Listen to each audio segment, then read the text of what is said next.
Amados hermanos, tengan ustedes muy buenos días. Soy su hermano César Hugo Cervantes y es un privilegio nuevamente poder estar con ustedes para poder compartir la palabra de nuestro Señor Jesucristo.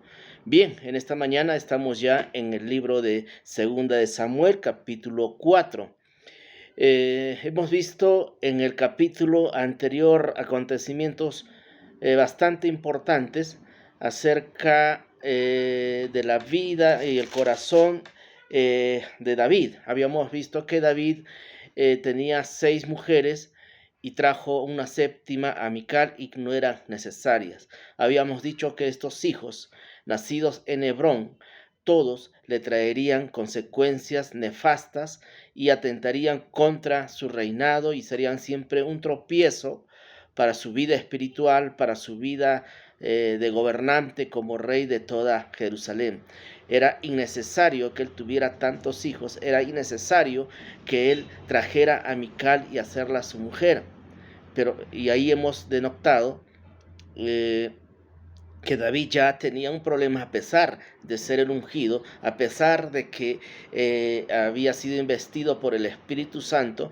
Él tenía una área, habíamos mencionado, que no había rendido totalmente a los pies del Señor. Habíamos hecho una comparación de lo que es Hebrón, que entrega toda su integridad de Hebrón, la ciudad, al reinado de David, que significaría Jesucristo, pero más el resto de Jerusalén no había entregado. Tal es así que el militar cercano, brazo derecho de Saúl, dice y habla a los pueblos que querían su rey, no era el que habló en profecía, no se habló una palabra, vayan pues entonces y ténganlo como rey, ¿no? Entonces hemos visto también la voluntad respetuosa de parte de Dios de no querer imperar su reinado sobre nuestras vidas, sino que nosotros lo aceptemos voluntariamente, sabiendo que Él es el Dios, Señor de señores, Rey de reyes, y es el libertador de nuestras vidas. Así también David respetó la voluntad del pueblo de Jerusalén, el resto que quedaba, y no lo hizo de una manera violenta, de una manera impestiva, mostrando su propia voluntad de ser rey. Él esperó, sabía que había una palabra, sabía que era el rey, sabía que tenía que gobernar, pero esperó que el pueblo voluntariamente lo aceptara en su corazón y pueda liderar y romper los yugos de esclavitud de los filisteos en esos tiempos, que era el mayor enemigo de Jerusalén. Bien, esas han sido las enseñanzas del capítulo anterior. Hemos visto que también la muerte del general Abner, que es entrampado por el militar de David, es engañado y muerto en una ciudad de refugio, en una ciudad donde no se permitía la muerte. Entonces ahí hubo una gravísima falta de parte de Joab, el militar de David, que era sobrino, familia también de David. Y ahí vemos que David también hace una excepción, porque estaba prohibido hacer eso. Tal vez por eso también Abner decidió tranquilamente ir hasta Hebrón, porque era una ciudad de refugio y su vida no podía ser atentada en aquel lugar. Bien, bajo esa coyuntura vemos pues Abner, este personaje que ya muere, que ve ya sucumbido el gobierno de la casa de Saúl, ve que ya no hay nada que hacer y se rinde voluntariamente y entrega a los pueblos. Él había asumido un rol militar, que era el siempre que él ejerció, pero también estaba ejerciendo el rol de rey, de gobernancia, porque Isboset no lo asumía. Vemos la falta de liderazgo, el desinterés total de este personaje, hijo de Saúl, que no tenía la más mínima cualidad para poder gobernar sobre Jerusalén. Bien, dice aquí las escrituras entonces. Es corto, así que voy a acelerar. para poder esta mañana, por primera vez tal vez, terminar en un tiempo récord el devocional. Dice la palabra del Señor: Isboset es asesinado. Luego que oyó el hijo de Saúl que Abner había sido muerto en Hebrón, las manos se le debilitaron y fue atemorizado todo Israel. ¿Qué pasa aquí?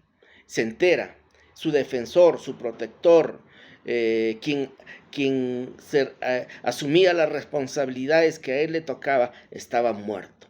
Y dice que sus manos se debilitaron, tuvo mucho miedo, mucho temor. No sabía nada, nunca tuvo el interés de gobernar, nunca tuvo el interés de aprender, tal vez de repente, de Abner, acerca de las estrategias militares, acerca del gobierno, nunca tuvo interés para ver el pueblo, jamás. Acá vamos a entender por qué hacía este personaje. Y todo Israel se atemorizó, dice las Escrituras. Bien, era un líder incapaz, desinteresado, no tenía el más mínimo interés de gobernar sobre Jerusalén, a pesar que era el indicado, el llamado a hacerlo. Bien, a veces nosotros somos llamados y nos dormimos y tenemos desinterés, no le ponemos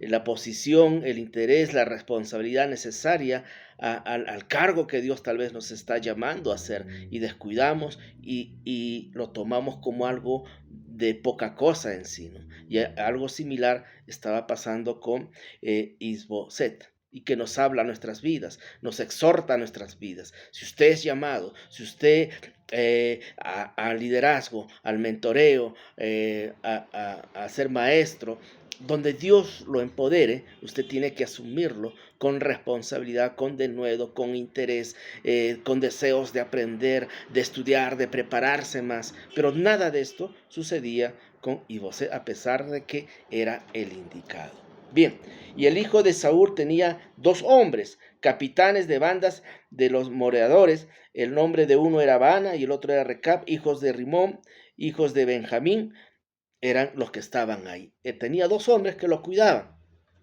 Acá yo me detengo. Estos 2 militares cuidaban la vida de Isboset. Estos 2, como eran relativamente cercanos, sabían de los hábitos y las costumbres malsanas de Isboset. ¿Cómo? Que dormía, no tenía interés, tal vez ese tiempo no había internet, no había YouTube, no había Facebook, pero ¿qué haría él?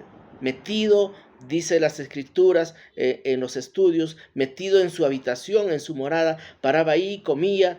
Bueno, totalmente podíamos significar a un vago dentro de la casa que no hacía nada dentro de la casa y que quería que se les sirva. Entonces, estos 2 hombres dedicados a su cuidado conocían muy bien los hábitos y costumbres de Isboset, sabían muy bien que era una persona incapacitada, inútil, desinteresada por las cosas de Dios y por el gobierno de Israel.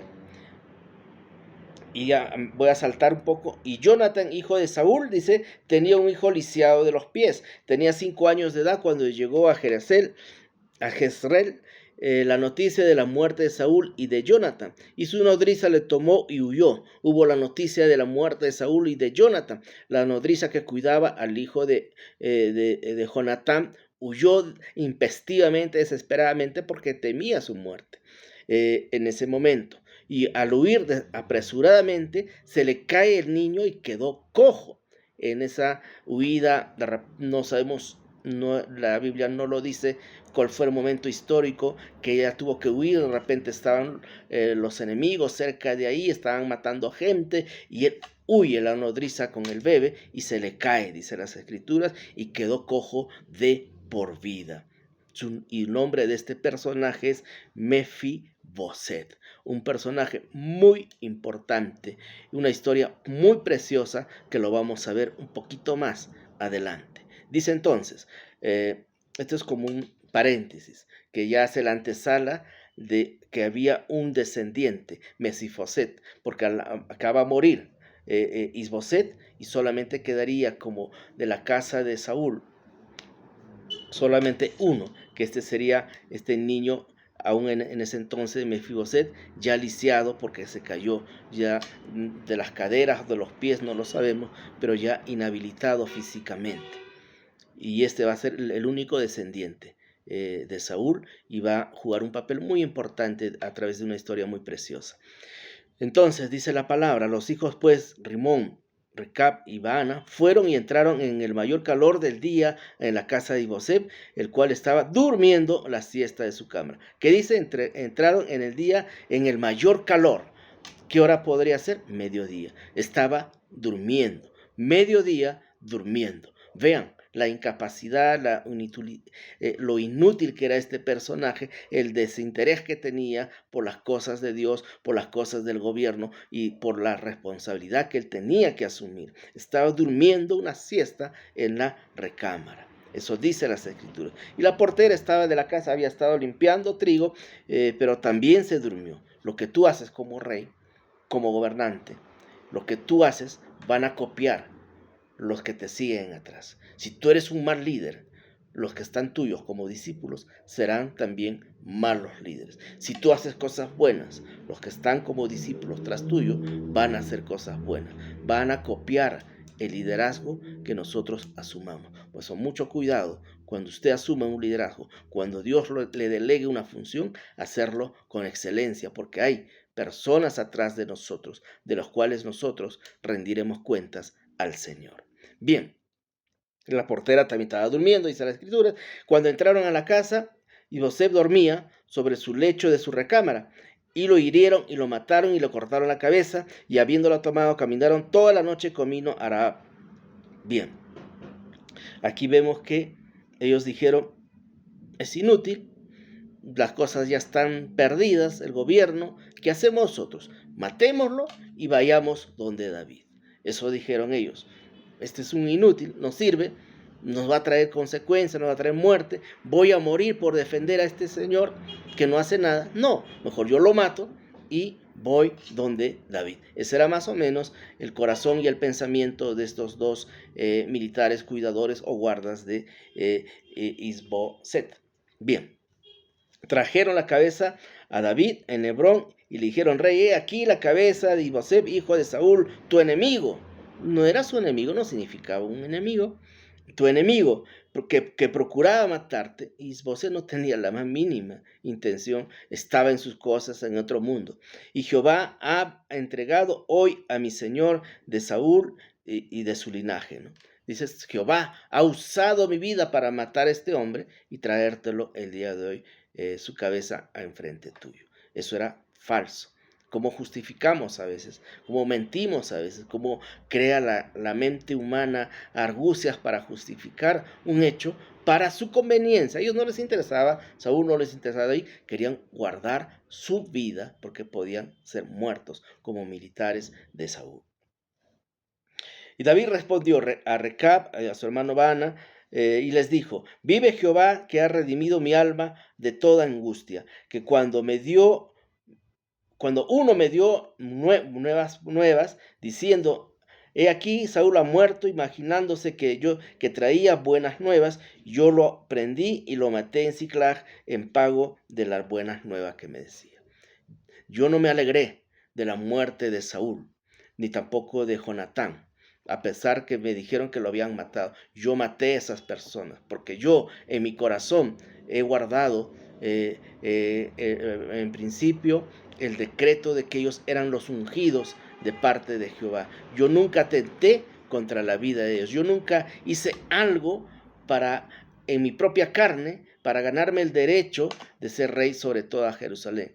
Confié en la palabra del Señor y esperé que Dios actúe, esperé en Dios. No fue en mis fuerzas, sino fue en la voluntad del Señor y en el tiempo del Señor. Entonces aquí vemos el corazón de Saúl. No veía a Saúl ni a Jonatán como sus enemigos, ni a ninguno de los descendientes de ellos. No los veía como enemigos. Es más, recordemos que a la muerte Saúl y de Jonatán, él hace un cántico poema. ¿Y qué dice ese cántico poema? No habla de rencor, no habla de odio, habla de todas las cualidades, habla de las cualidades de Saúl, de las cualidades de Jonatán, habla de su inmenso amor, respeto que él tenía por estas personas. Entonces ese era el corazón de David, algo muy rescatable. Nos puedan hacer muchas cosas a nosotros, pero nosotros esperemos en la voluntad del Señor. Pueden hacer injusticia con nosotros, pueden hacer búsqueda de daño contra nosotros, aún de repente las personas más cercanas, pero tú no puedes ir en contra con tus fuerzas de tu prójimo. Tienes que esperar que el Señor haga justicia. Y ese era el corazón de David.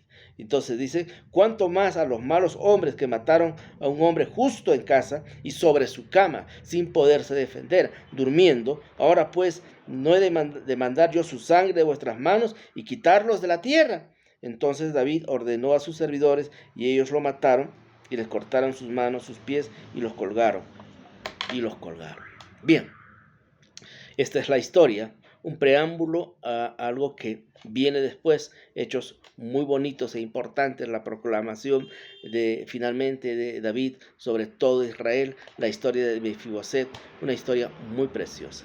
Bien, hasta aquí hemos aprendido de que no es con nuestras fuerzas, no es contra que reaccionemos contra nuestro prójimo, si nos hicieren daño, nos hicieren injusticia, nos hicieren maldad, hay que esperar en el Señor. Los hijos del Señor, abogado tenemos, dice las Escrituras, en Jesucristo y al Señor nuestro Dios como justo juez. Eso dice las Escrituras, amada iglesia. Bien, que tengan buen día y que el Señor les bendiga.